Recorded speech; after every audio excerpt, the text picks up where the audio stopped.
আমাদের ভাইদের হত্যার বিচার নিশ্চিত হয় না, জলজাত প্রমাণ আমরা এই দেশের জন্য জীবন দিবেন, জীবন আমরা একসাথেই দিব যদি দেশটা ঠিক হয়।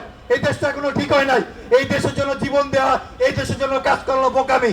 এই দেশের জন্য বিপ্লবী সন্তান হবে, দিন শেষে আপনাকে হত্যা করা হবে। আর আপনার হত্যার বিচারও হবে না যার জলজাত প্রমাণ আমরা শহীদ পরিবার, যার জলজাত প্রমাণ আহতরা, যারা চোখ হারিয়েছে, হাত হারিয়েছে, পা হারিয়েছে।